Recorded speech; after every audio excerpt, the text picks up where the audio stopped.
What's up, family? Thank you for tuning in to the DreamNation podcast. My name is Casanova. I'll be your host, and I'm excited to be bringing to you entrepreneurs, thought leaders, and trailblazers from around the world. Stay locked in with us because we're about to go on a journey that will change your life. What's up, DreamNation? This is Casanova here, and today I have one of my good friends. I was able to connect with him a couple months back, but I'll tell you, from the moment that we sat at this table together and he was giving off mentorship and advice to people who were, just brand new to his world, I instantly seen that this was a man who lived by integrity and values. And so am super excited to welcome to the show today, the man, the legend, Mr. John Malott. You want to say what's up to the people? What's up? Hey, Casanova. Appreciate you having me, brother. I'm excited to be here. Man, we're excited to have you. So I've done some research on you, your story, and it's very, very remarkable. I always like to think of today's entrepreneurs and thought leaders as kind of like superheroes. And what I mean by that is we're constantly finding problems that we can solve and relationships that we can build to make people's lives better. And so I think that you've been able to do that on many a scales from what I've seen and just me talking to you. And so I want to ask you, though, if we can go back, to your very, very early childhood days. Tell me, before all of the publications, before building multi-million-dollar companies, before building a brand that has probably over 10 million followers behind it, tell me, who is John Malott? Oh, see, now you're going to turn the whole audience away from me. They're gonna start running for the hills. No. I don't have all the things that society says you're supposed to be successful. I don't have a college degree. As a matter of fact, I don't even have a high school diploma. And you know how society has a way of putting people in boxes. It could be the color of your skin, it could be your gender, age. In my case, it was my lack of education. I end up doing exactly what society expected of a 10th grade dropout. I found myself working over at the General Electric plant. I'm a custodial engineer. Of course, I had a title. Simply put, I could sweep a mean floor. I'm a janitor. Was working paycheck to paycheck. I was struggling to keep up with the big mouth promises I made to family, friends, and bill collectors. I was getting nowhere very, very fast. I felt like a hamster on a wheel, man. I'm running. Every now and then I get off the wheel. I call in slick or whatever. I look around, I'm like, man, I'm in the exact same place. But like any good hamster, what do? You get right back on the wheel. I was programmed and conditioned because of what society said I was, loser, dropout, drug addict, all these different adjectives that, were all true at one point or another. And I fell in line. I did what society expected me to do. And I acted out and I acted accordingly. Of course, it wasn't good for me. But I was fortunate. I had some world-class entrepreneurs come into my life, and they really saw more than me, and saw more in me than I saw in myself. And it was through a series of missteps on my end. When I was 15 years old, I had my first felony arrest. I found myself locked in a detention facility, and by the time I get out, the crack epidemic had hit our neighborhood. So when I do get out, I find myself addicted to crack cocaine, had a heart attack from smoking crack. And that put me in another facility, and it was in there that people really started to pour into me. It was there the first time I got a book, a personal development book, How to Win Friends and Influence People. By the way, if someone gives you the book How to Win Friends and Influence People, they're trying to tell you something. I was a jerk, and he was saying, look, you need to stop being a jerk or you're never going to get anywhere. And that book was the beginning. It took a long time, and then later on, through a lot of personal development, a lot of encounters with at that time, they weren't world-class entrepreneurs, but they were definitely people that were moving in the right direction and started to point me in that direction. And I just got hungry, man. And then business, entrepreneurship saved my life, man. It literally saved my life. I lost my sister to heroin when she was 21 years old. My brother to this day is still a heroin addict. It's amazing he's still alive. But me, I just simply traded one addiction for another addiction, that addiction being business, being entrepreneurship. So that's where it all began. That was the foundation where things really started. So take me back, because a lot of people that are listening to the podcast now, they are at a dark place in their life right now, or they've been at a dark place, right? And so it's not to really take them deeper, but to talk about at this time when you're going through addictions, when you're just getting out of prison, like, is it really your support staff, or was it you internally that said, you know what, like I got to make something better of myself? What helped you, and describe your mindset at this time? Like, was somebody else always saying like, hey, you're not living up to your potential, or were other people just kind of riding you off, but you seen that there was a better light on the other side? Yeah, man, it's a great question. I don't get that a lot because everybody up until that point, basically reinforced that I was a loser, that I was no good, I was all these different things. So um, I really didn't believe in myself for sure. I didn't think that there was any place for me. I knew I wasn't built for the neighborhood I grew up in. I wasn't built for, I wasn't going to become a professional football player. I wasn't tall enough for basketball. So all these different things were out. I wanted to be a rapper. I thought, I learned how to hold the mic and everything. And, then Eminem showed up. And of There's course, you still only time. had, There's well, still that's what I'm saying. time. Eminem showed up, and I said there can only be one good white rapper at a time. So I'm still waiting, man. There's time. I'm working on some lyrics right now, but no. So it really was one person that really, he started telling me things like, because business was the farthest from my mind. I couldn't see that, but he was like, bro, listen, you have an advantage. He said, you have something. So I could teach anybody business skills. Anybody. You can get books on it. You can get around other business people. I can teach anybody business skills. But he said, what I can't teach is street smart. So he didn't necessarily convince me, but he was attempting to convince me at that time that I actually had an advantage over other people because of my background, which I always saw it, and everybody around me told me it was a disadvantage and that all this stuff. It was the first time I ever heard someone say that my background and all the things that I'd been through actually was an advantage in the marketplace. And that planted a seed that never went away. And over a period of time, I started getting around other entrepreneurs, and I met other people that were like me, that were just as messed up, had just as many problems, have been through just as much crap, and they were crushing it. And so my belief level started to rise. I remember when Les Brown one time said, jump and the net will appear. And I always joked that I jumped and the net didn't appear right away. Man, I bounced off the pavement like 15 times before that damn net ever showed up. But it was people like that. And it's funny, later on in life, I ended up writing a book with Les Brown. So it's amazing how things can really, turn around for you if you stay focused. And for me, it was more consistent, man. I stayed consistent. I still struggle, even to this day. I struggle with my own mindset, man. I'm my worst enemy, even to this day. No matter how much success that the outside sees, the inside is what usually messes most of us up.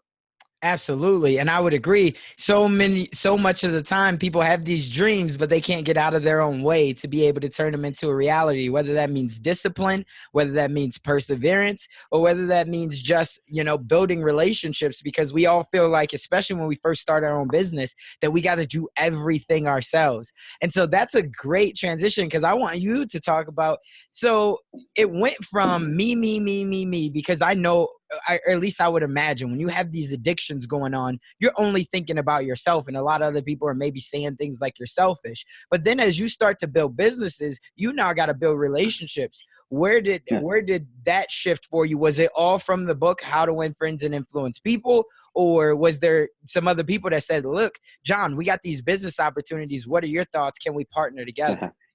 Yeah, nobody was offering me business opportunities in the beginning. Of course, I was working as a janitor, for a little while. That was frustrating. I had a couple odds and end jobs, and nobody wanted to hire me because I had a felony.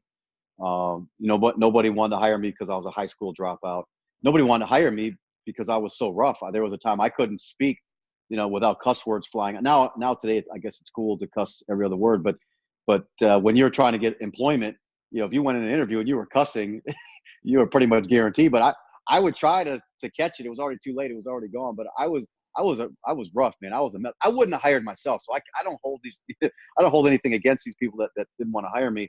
But because I realized that entrepreneurship had to be the way. Here's what happened. There's been three phases. The first phase for me is the success phase, and you already hit on it. It was selfish.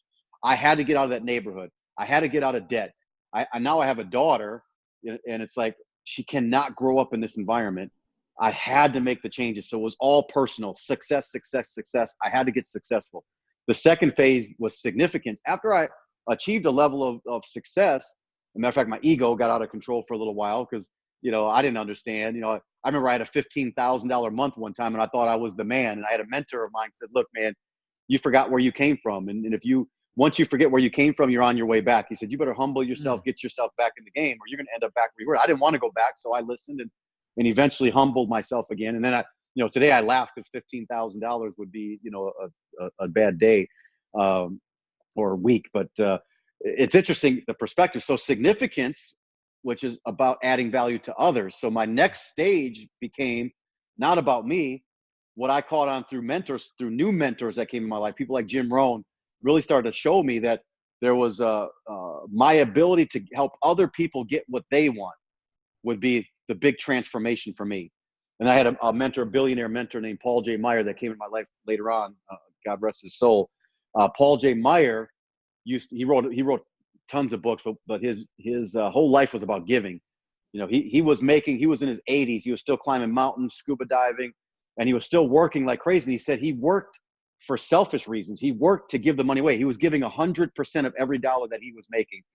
And when I first met him, he was giving away 50% of every dollar. And then, a few years after that, he started giving because he didn't need money anymore. So he only worked to make money to give to, charities and things that he believed in. So he was an amazing man that really taught me the power of giving, the power of looking towards other people, the power of generosity.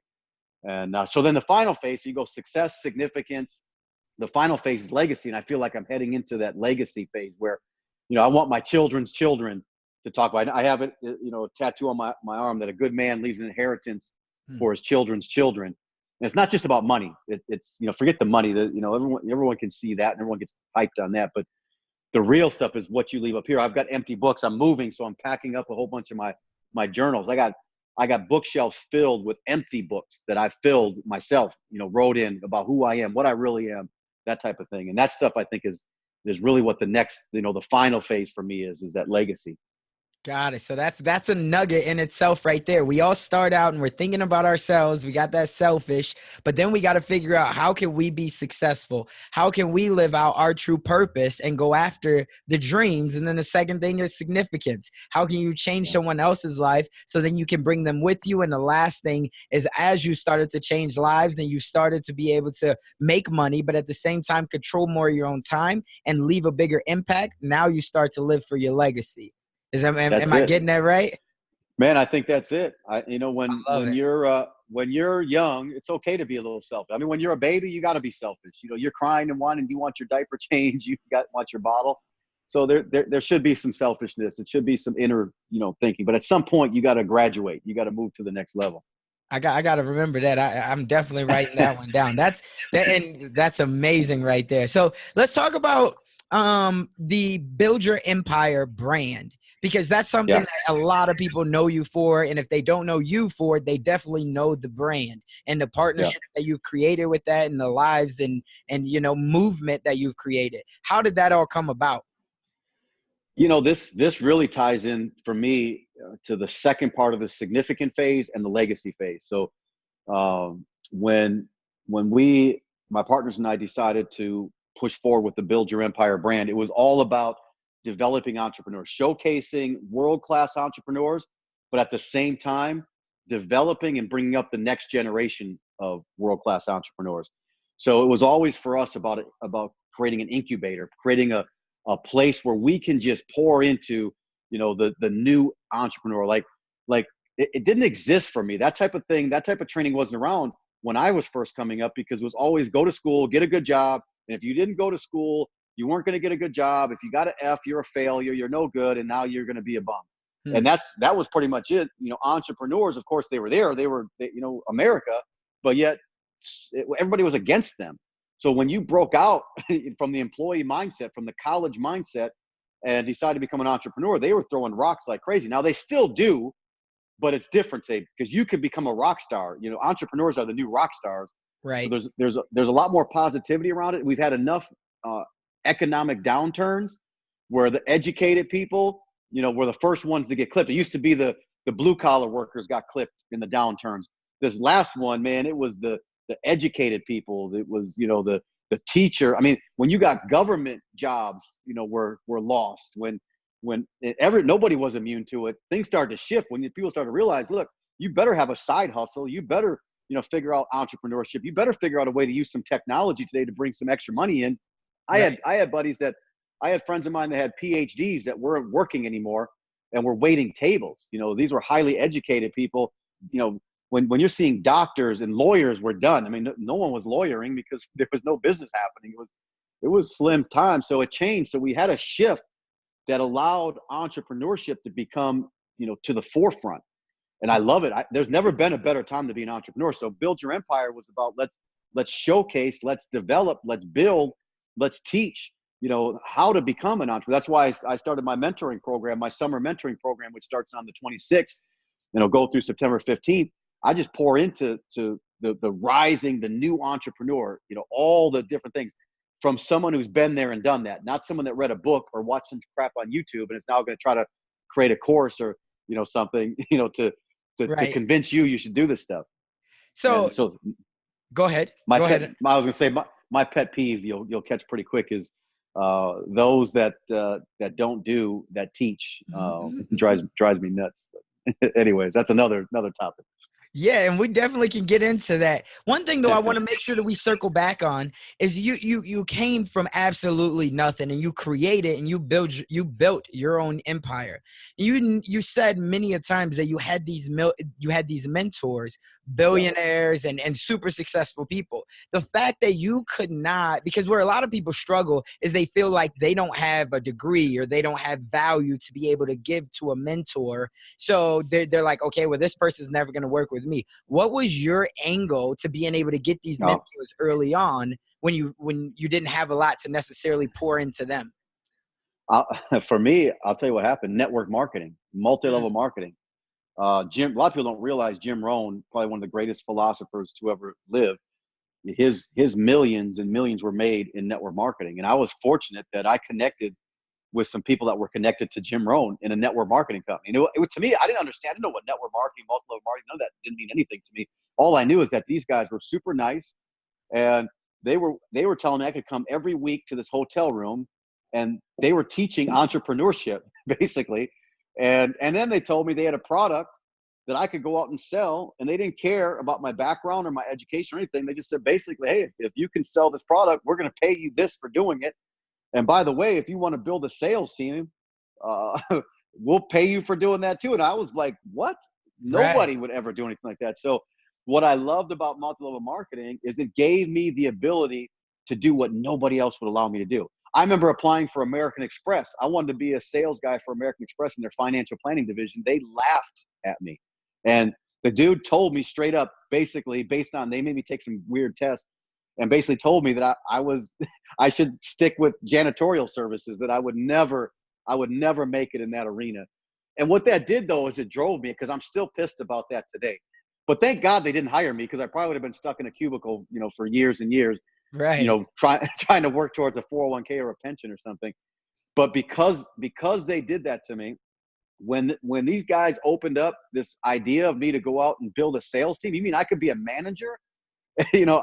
I was blown away. Of course, I sucked really bad, but I learned so much in the beginning. What I was learning Fortune 500 CEO stuff for free from these guys. And then Jim Rohn was showing up to our weekly presentations. He would show up and do some of these events. And I had no idea that I was sitting at the feet of greatness until, later on, until I started to develop mentally. But it took a long time. But then all of a sudden, it took me 7 years to make $100,000. 7 years. But once I got the formula, once I got that down, so my 7th year I made $116,000. My 8th year I made $224,000. So what was happening in multi-level marketing, exponential growth started kicking in. So it wasn't long, $1 million, $2 million. And then I went on to make like $22 million in network marketing, which that lesson, that education allowed me to make millions and millions of dollars in traditional business. It also gave me a cash flow machine that allowed me to make all kinds of mistakes. I own publishing companies, mixed martial art cage fighting companies. I own real estate investment companies, nightclubs, and I can go on and on. I had so many businesses and I had so many failures. It was crazy. But when you got a $250,000 a month residual income, you can you can afford to make mistakes. It's like, all right, I'll regroup next month. Right. So No, anyway, long answer to a short question, but I really feel strongly about that, especially with young people. The education you can get and get real mentors, guys that are making $1 million a month in some cases, will come in and show you what they did for peanuts. man, I love it. And it's so funny because that was how I got my start, was in network marketing. And the one thing that I said was, while the products that I was selling at that company, and it was for the granddad, it was for Amway, how I first got Oh yeah, introduced in. And so what I yeah. quickly found, though, that those products necessarily weren't for me. I did it for about 6 to 9 months, but the values that I learned from it was. So that was the first time for me being introduced to things like Go for No, Richest Man in Babylon, obviously Think and Grow Rich, all of these different books. And just like you said, the mentorship and the positivity and energy that are in those rooms, you cannot replicate that, because No, there's, in those rooms, everybody it's a team, it's a culture like atmosphere. And so it's phenomenal that you say that. Are you still doing network marketing? Do you still do any of I it? do. I do. I sold a company, a network marketing company that we had built, and I sold that company, and so I was on the sidelines for almost 2 years. I didn't see anything that really moved the needle for me, that got me excited. I have a very specific set of criteria when it comes to building any company, but of course in network marketing as well.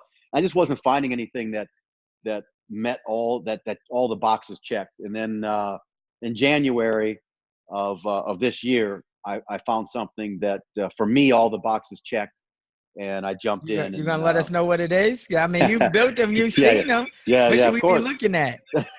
Well, I'll tell you a couple of things you should be looking for with anything today. I look for things that are Amazon proof today, because Amazon is giving Walmart fits, and if Walmart is having fits, the average guy is going to have it even tougher. And Mhm. so I first look at, am I going to compete with Amazon? And a lot of these companies, their products end up on Amazon. So a distributor gets disgruntled, or they buy a bunch of stuff that they can't sell, they dump it online. So now you end up competing against yourself. You see a lot of these companies, their distributors are competing against themselves, and I can buy their products for less on Amazon than I can buy them from them, and I'm a Prime member, so I get free shipping. So Mm. that was a big one for me, because Amazon has changed the game for everybody. You cannot launch a business today without thinking about Amazon in some form or another. You have to. If you're not thinking about that, you're making a mistake as an entrepreneur. Not that you can't compete with them, not that you can't do it, but if you can find something that's Amazon proof, where you're never going to have to deal with them at all, that's a big deal. And I've been looking for something like that. And of course, the people. I'm always looking at who are the people. Everything rises and falls on leadership. If you're questioning at all, if there's a feeling in your gut that there's something off with these people, or dots aren't connecting right, or if they've got a reputation of of lack of integrity, I would not start in that area. And then the product has to be rock solid. The product, you don't necessarily have to have mass. People think you got to be passionate about a product. I had a mentor one time say, well, you don't always get to pick your passion. Sometimes your passion will pick you. I Mm. ended up doing things sometimes, products I wasn't necessarily passionate. I didn't hate them, and I didn't think they were bad. I just wasn't super charged in the beginning, but later on I got charged because I saw so many other people got charged about the products. But the products allowed me to get in front of people to teach them entrepreneurship, and then that got me passionate. And then it was, if they got passionate about the products and I could teach them how to distribute, how to market, how to scale, how to do all these different things, then it would blow up. So that I'm with a company called Euphoria, which is a DNA-based nutrition company. It's a true designer nutrition company. You do a swab just like 23andMe or Ancestry.com, but instead of finding out where you're from and who your ancestors are, you will know who you are, what makes you tick, what's your blueprint Mm. around your brain, your heart, your blood pressure, cholesterol, basically things that keep you alive. And today there's enough science and technology where we can see where there's variance, where, look, if there's a hurricane coming towards your home, Casanova, you know what you're going to do. You got to fortify the weak points, the windows and things like that. We Right. can do the same thing. We can do the same thing with our bodies, because there's enough nutrition information available to us to know that, look, if I've got a variant when it comes to my heart, or my blood pressure or cholesterol, well, there's natural products out there. There's natural plant-based things I can take to fortify myself. Anyhow, so that's basically the premise. we have a machine that creates 400 million different variations of a nutrition product, because no two are going to be the same ever, because no two DNAs are going to be the same. So this machine, while it's making your particular nutrition product, it puts your name right on the label specifically for you. It's made hot and fresh that day. It's delivered to your house, and nothing else like that. It's the future, bro. I hear it. I hear the passion in your voice I love behind it. it. You're selling right now. Yeah. So this is what I am passionate about. I'm passionate. Every piece, from the people, the product, and the process, I'm in alignment with for probably the first time ever, because I'm mature enough now to know how to evaluate these things and make an adult decision. That's what's up. Well, definitely. We'll have to check it out. Euphoria. Yes, Definitely. sir. So talk to me. Build your empire. You first started Yeah. out, you wanted to change lives with it. You wanted to help the new age entrepreneurs. How did because you also connected with Casey. For those who don't know Casey Adams, you made him kind of more of your spokesman or your brand for it. And how did that come about? And where you guys all, how did 1.5 million? There's a lot of people that feel like, I have a brand, or I want to change lives, or I even have charisma or whatever else. But to get to 1.5 million followers, you've created a movement. How did that come about? Yeah, the people, man. You take care of the people first. And again, it's hard to do that when you're young. I shouldn't say it's not hard to do it. It's easy to do that. But a lot of times young people, because they're in what I talked about earlier, success mode, they're in get a Lamborghini mode, they're in get my Rolex mode. It becomes very clear that what they're doing for their brand is for their brand. It's for them. What we're able to do and Build Your Empire, that's different, because my partner Josh Denny and I, we think alike. We've been in business together for over 20 years. We're able to think outside of ourselves. We've already had all the stuff, the Lamborghinis, the Rolls Royces, all the stuff that people get excited about. So that's not important to us anymore. We still like it. There's nothing wrong with it. But we're able to take from outside of ourselves and look at it from your point of view, from the person's point of view. And then we built this whole thing around other people and value to other people, not about building our personal brand, but helping them build their personal brands. That's why I launched a mentoring program for $190 for the whole summer. Cause I'm like, look, I don't, it's not about the money. It's about the testimonials that have come, because you're going to get so much value from us. So in Build Your Empire, the reason why we made an 18-year-old the CEO of the company is because the millennials get a bad rap. The millennials have this, people say they're lazy, So I said, no, they're not lazy. They're just not going to do what their parents did or their grandparents did, stuck in a cubicle, stuck in a factory, building someone else's dream, only to lose their house in a bad economy, only to lose their car, only to lose their job, building someone else's dream. So what I saw with the millennials is that they just needed an alternative. They just needed, look, otherwise, why not just stay home, smoke weed, and play Xbox? If I'm going to go build someone else's crap and then it's going to disintegrate anyways, I'd rather, do nothing. But if you can give them direction and guidance and show them how to build something for themselves and truly add value to their life, man, millennials are ridiculous, because you guys were born with, smartphones in your hands. You have no fear of technology, of how to use it. And today, you take that high touch with high tech, you can build massive, massive companies. It's crazy.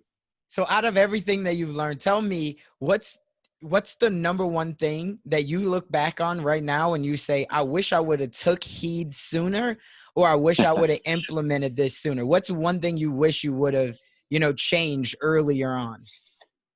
This is a question I get a lot, and I don't wish for anything. I don't wish anything would have been different, because where I'm at now, I'm extremely happy with.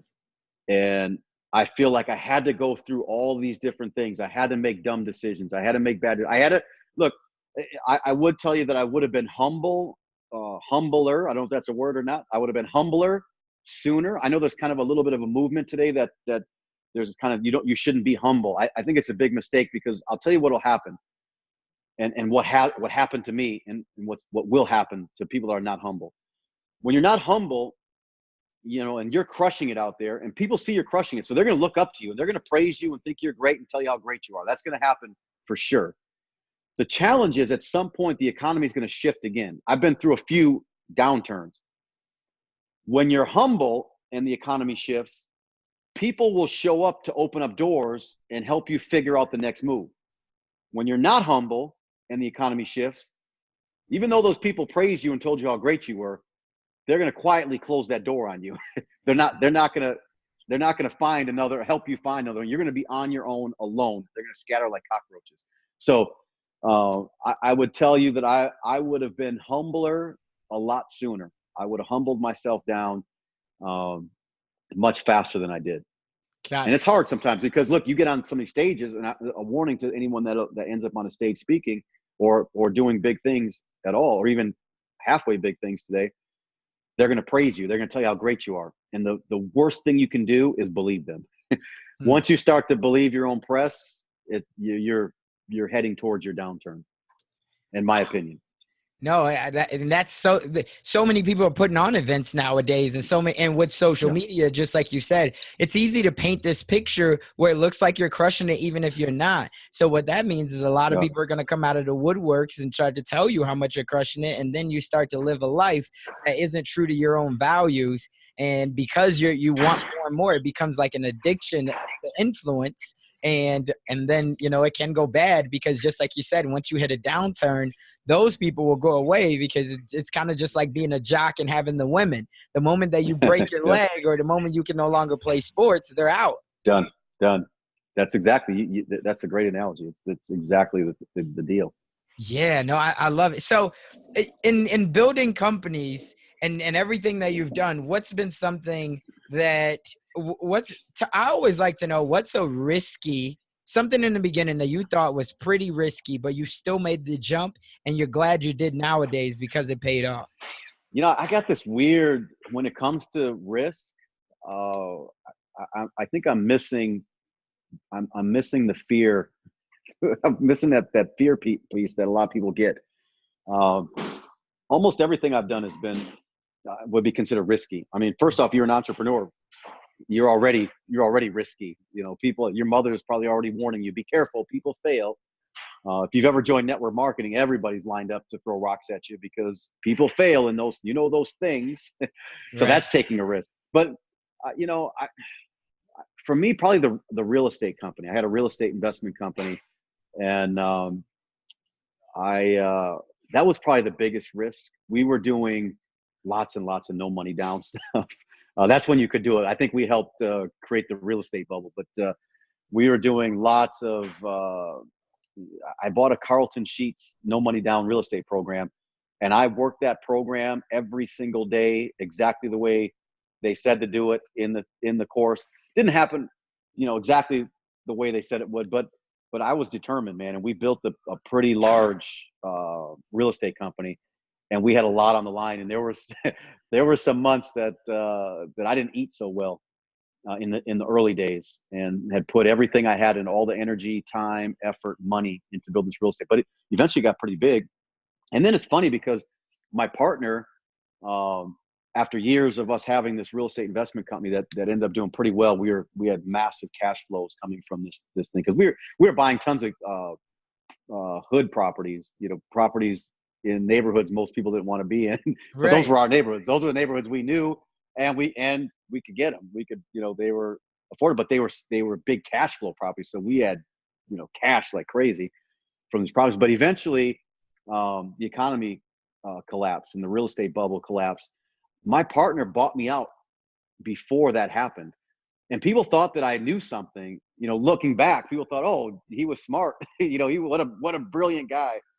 I was not. I was just tired of it. I was sick of chasing people down for rents. I was, sick of risking my life and, people mad at me. And I was just tired of it. And so my partner bought me out, and it did collapse. It was tough on him. Now he's doing, it all turned back around, but he went through a tough time what was crazy is I had a lot of cash going into an economic downturn. So I'll give you another lesson. Be prepared. I always have an investment account. I always take a portion of every dollar goes into, besides my tithing and besides, my savings and taxes and things like that. I have a percentage that goes into an investment account for when the economy turns. I bought a $2 million house for $1 million. I bought a beach house that was $1.2 million. I bought for $400,000 because I had cash when everybody was hoarding it and was afraid. So I started buying stuff that I knew, at one point was a lot more expensive, and I could buy for pennies on the dollar. And I just figured at some point the thing was going to turn around again, and it did. And I came out looking like I was smart. I wasn't smart. I was just prepared. Love it. And there's so many nuggets in there. But the thing that I love the most is that you were transparent about it. And when you say that, like, you didn't have a lot of fear, the reason why I say this and the reason why I love to ask this question is because some people feel like they have no fear. Some people feel like they're afraid of everything. But in the Yeah. beginning, we do have these visions of where we want to take our lives. And then we see, like you said, with the real estate company, you're like, man, I see the upside, I see the potential, but it feels really risky. So I always, for so many people, they can't take this jump. But when they Yeah. hear that, I started a real estate company, hopefully it allows them to be able to resonate, to say whatever it is right now that's a little risky, regardless of what their level of risk that they can really tolerate is, you have to be willing to make some sacrifices. You have to be willing to get a couple knots in your stomach to be able to Yeah. see what it's like on the other side. Sometimes you might fail, but a lot of the times, if that one win that you get is going to make up for 4 to 5 failures, if your vision and your dream was big enough. Man, there's a quote by Mark Twain, and Mark Twain says, "I've only had a couple big hits, but those big hits kept me in pipe tobacco for my entire life." Hmm. Look, I've had way more failures. Like, we could do a whole day session on all the things that didn't work and didn't work and didn't work. But I've had a couple that that worked really, really, really well, and that's all you need. That's all But you if you're need. afraid, yeah, if you're John Maxwell has the book Failing Forward, which is about, look, going from one failure to the next without losing any enthusiasm, without losing any momentum. For me, what was the alternative? I'm going back to the neighborhood I grew up in. I'm gonna be stuck in that crappy house. I mean, it didn't seem as risky as compared to being, what I was. What seemed risky to me was getting all those student loans and going to school for 4 years, and then probably coming out and that whole industry is gone. Because industries are gone in 4 years today. You can go to school for something that doesn't even exist anymore. Right. Technology is wiping these things out. So that seemed a lot more risky to me later on when I started to catch on. But I get it, though. It's not that. Here's what I had a mentor say: look, courage is being afraid but doing it anyways. Hmm. It's not that. I understand the fear of, I could lose my money, I could lose my time that I've invested, I could lose these different things. But if you believe in it, if you've done the homework, and if it's something that you really think is going to work, and what do you got to lose, man? I would go and make it happen. I love Feel it. the fear and do it. Feel the fear and do it anyways. And do it anyways. Do it So anyways. out of all the mentors, because you've constantly said that, and I love the fact that you have mentors, because as over these last 3 to 4 years, it's been the thing that I would say, I've been very fortunate enough because I haven't had really a lot of mentors, but at the same time, I've seen the value in it, and I've had mentors from afar. For you, talk to me about, in the last, let's say, 1 year, to not have to think that long, who has been somebody that has really inspired your life in the last year? I got a bunch of somebodies, man, and I'm fortunate now that I have Taco Tuesday. Matter of fact, it's Tuesday, so I'll hang out with some people that I consider I don't even know necessarily that they know that I would call them mentors necessarily, because we're peers, I guess. We're hanging out, drinking tequila, eating tacos together.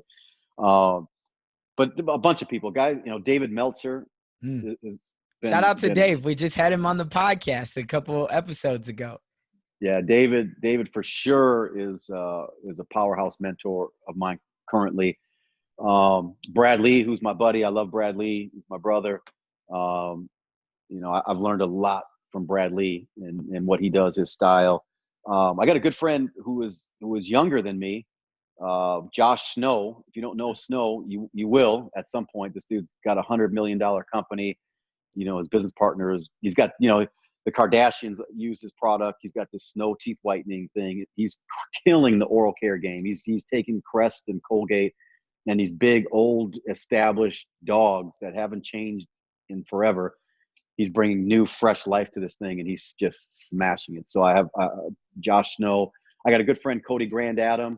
By the way, snow stood up in my wedding last week. My friend Cody Grand Adams got a flashlight business of all things, millions and millions and millions Yeah. of flashlights a year. And I love the dude, man, but he's just a good guy, humble guy, down to earth.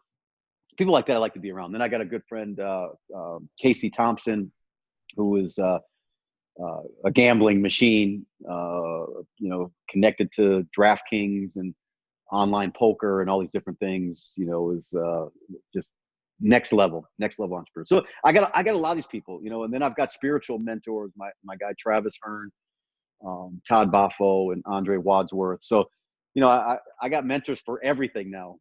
I got for my physical life. I'm fortunate I live with a fitness fanatic. My Najla keeps me on point that way. So mentors of everything for me. The single biggest thing, the single most important thing that happened to me was mentors. And I don't know how anybody can get through without it.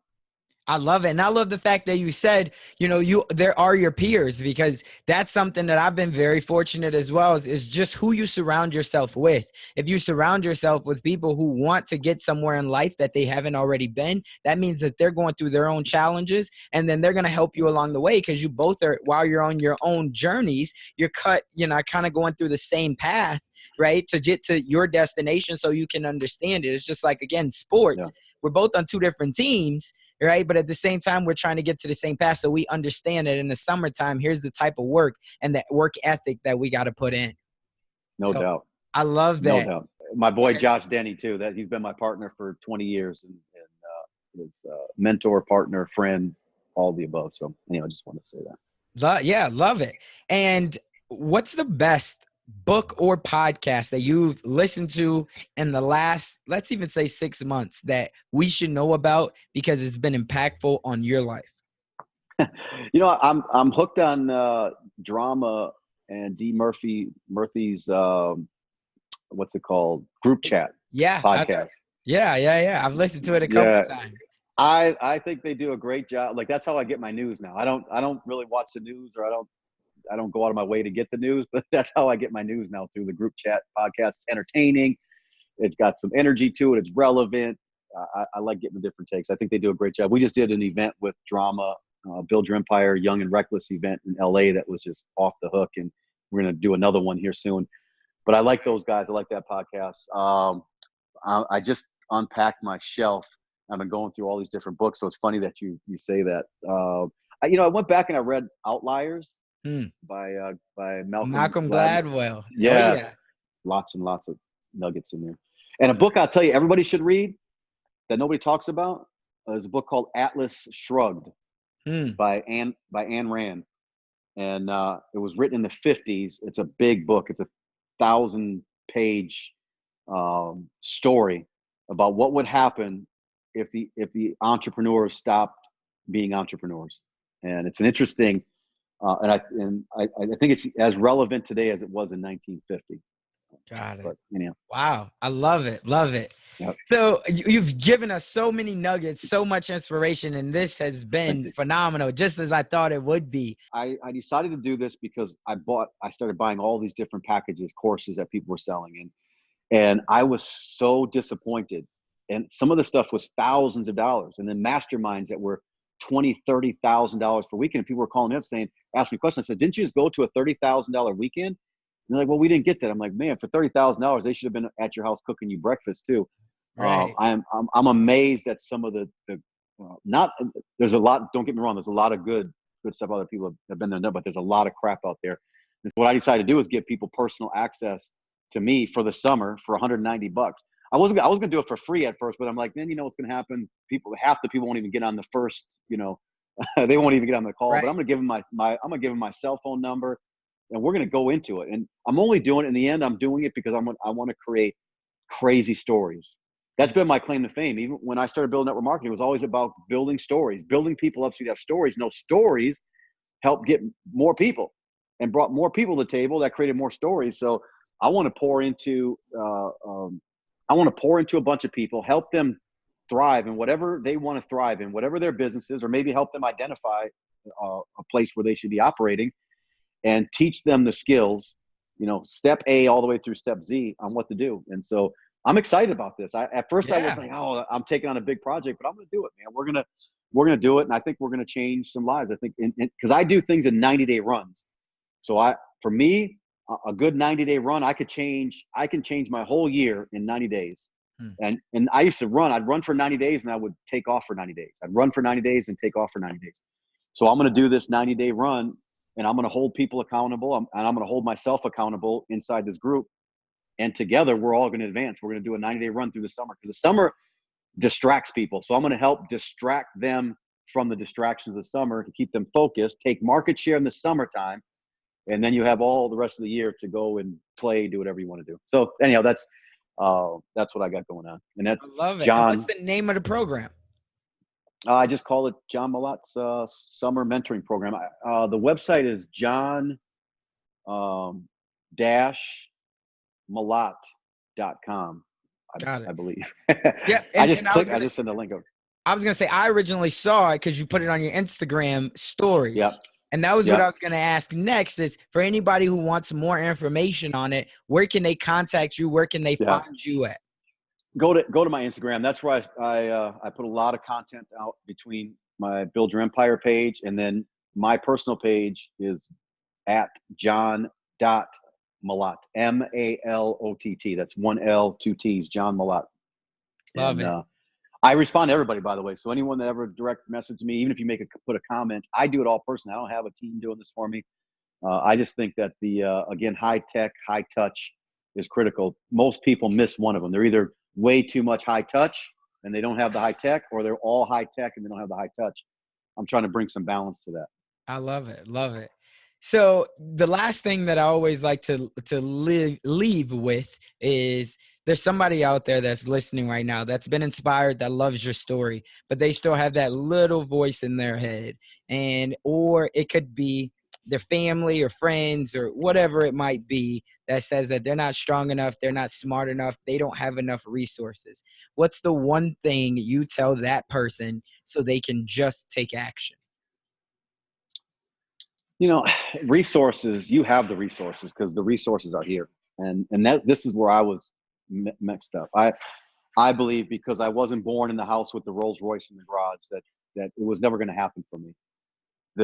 We have everything in between these two ears, everything we need. You can create the money, you can create the time, you can create the environment, you can create the contacts. So all of it is created here.